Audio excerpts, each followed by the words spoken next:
तर एकनाथ शिंदेंना अजूनही बोलायला त्रास होतोय अशी माहिती संजय शिरसाट यांनी दिली आहे आणि वर्षा बंगल्यावर आल्यावर प्रमुख नेत्यांच्या बैठकीची आजच शक्यता आहे। याच्यामध्ये अर्थातच अजित पवार, देवेंद्र फडणवीस आणि त्याचबरोबर एकनाथ शिंदे असतील आणि ते व्हिडिओ कॉन्फरन्सिंगद्वारे अमित शहा यांच्याशी सुद्धा सल्लामसलत करतील असं सांगण्यात येत आहे। वर्षा बंगल्यावर आल्यावर या प्रमुख नेत्यांची बैठक अखेर होईल। दिल्लीची जी बैठक झाली होती 3 दिवसांपूर्वी अमित शहांबरोबर, त्यानंतर या तीनही मंत्र्यांची एकत्रित बैठक अजूनपर्यंत झालेली नाहीये आणि त्यामुळे सत्ता स्थापनेमध्ये आणखीनही कुठला तिढा आहे का? मंत्र्यांचं खाते वाटप अजूनही अडलेलं आहे का? नक्की यातले कुठले कुठले मुद्दे आहेत अशा पद्धतीचे प्रश्न सातत्याने लोकांसमोर येत आहेत। पण या संपूर्ण विषयावरती कुठेतरी पूर्णविराम देण्यासाठी किंवा पडदा टाकण्यासाठी आज हे तिन्ही नेते एकत्र येतील आणि कुठलीही घोषणा होतीये का याकडे सर्वांचं लक्ष असेल।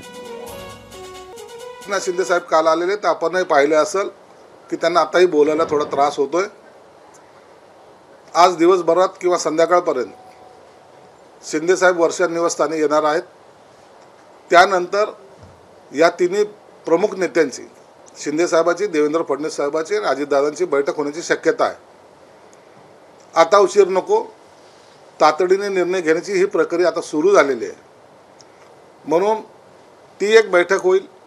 दुसरी बैठक जी आहे भाजपच्या वरिष्ठ नेत्यांची सुद्धा होणार आहे असं माहिती आहे। दिल्लीहून अमित शहाशी त्यांची प्रेस कॉन्फरन्सवर या तिन्ही नेत्यांची सुद्धा संवाद साधला जाणार आहे अशी एक माहिती आहे। एबीपी माझा, उघडा डोळे बघा नीट।